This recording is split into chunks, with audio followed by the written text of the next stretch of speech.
Hello, in Malta we're going to discuss in some detail this original pen and ink artwork. This is a one-off, unique, genuine VICTOR PASMORE picture. And I'll try and explain to you what we've got. So what happened in 1950 is Pasmore went to St.IVES in England, and I'll read to you the details. So this is called Rock and Sea. It was drawn in pen and ink. It's dated 1950. It is initialed VP in this characteristic style. It was part of a collection of Sir Lawrence Gowing as the provenance, and as background there are two others I have found on the internet which exist. There is one owned by the Arts Council of Great Britain, and there is one owned by the Tate in London, and I suggest he would have done more than three. I suggest he would have done a dozen or more. So this is one of the drawings of Porthmeor beach made by Pasmore during a stay in St. Ives in the summer of 1950. At the invitation of Ben Nicholson, Pasmore had been introduced to Nicholson in 1949 by Sir Terry Frost, who was then a student of Pasmore's Camberwell School of Art.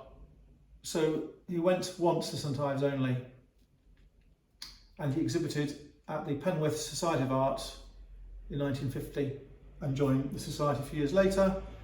His friend William Townsend recorded that St. Ives drawings consisted of extremely simple designs for houses, rocks, cliffs and spirring shapes of water. And Andrew Forge was an editor of the Townsend Journals, 1976, page 90. So there's information with this picture. This will go with this picture in a frame, and that will go in the same frame. That will go in the same frame, to show that this original is as good as the one the Tates bought.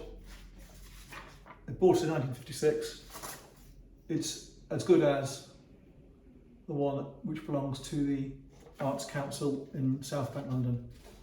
So to supplement this desirable information, the actual pen and ink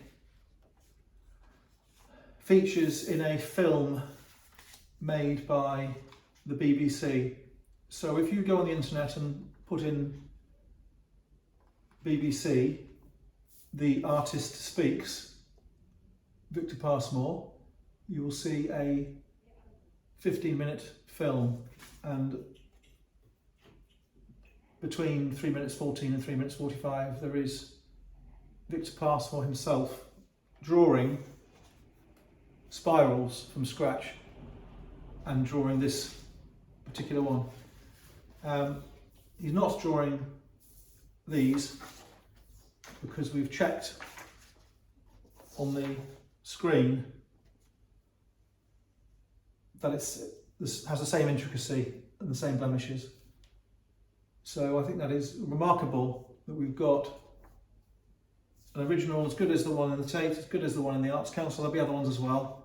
And I think it's remarkable, astounding in fact, we've got a video of this picture, actual picture from 1950. So we've talked about the picture. We're going to have it framed together with different apertures so people can have a chat about it. I can put it up for sale and sell it, and this explains the situation. As further background, to reinforce all that, if you get hold of a VICTOR PASMORE catalogue raisonné, which are several £100 now, you'll notice that, to many people's surprise, Pasmore started by painting ordinary things. And if you consider what he did in the later years, it's rather sobering to see. He started off with some of this really ordinary French style, boring, sort of academically painted stuff. I think it's horrible. But it's interesting. And what happened when he got to, I suppose, the 40s, is that he decided to, no, it's actually Paris, so it's French for a reason. He decided to play with abstract, and he moved towards non-literal, figurative, abstract shapes. You can see it just starting to change here.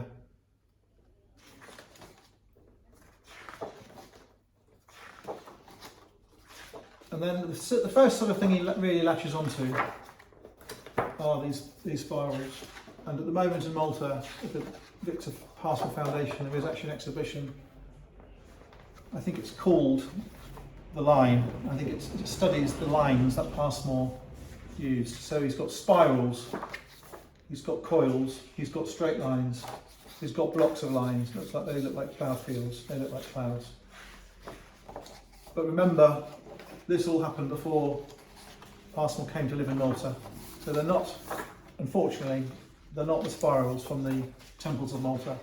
These spirals were all over the place in northern France, Ireland and England on tombs and prehistoric masonry. So he's used inspiration from those things. He's used inspiration from natural forms and clouds and the sea, rolling waves.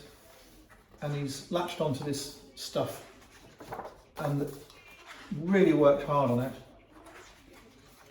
We have another artwork by him using lines, and Tate have one as well. So it's not uncommon. And beyond the lines, he then goes into the stuff we're all familiar with. And when we think of Pasmore, we think of this sort of stuff. And much of it was made in Malta, though much of it does not feature Malta.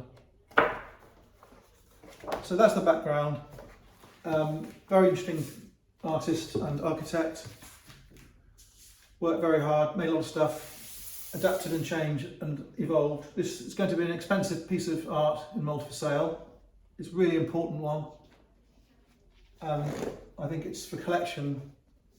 That can be centrepiece of a really meaningful collection of Pasmore bits. It has a semi-archival dimension and has got a provenance, and with the sister versions of the beach, you have this support that the article is of significance and artistically interesting, because these people aren't going to go and buy any old Pasmore. They're going to want to pick out ones which mean something. So it's a Nash Art for sale. Hope that's been interesting. Thank you.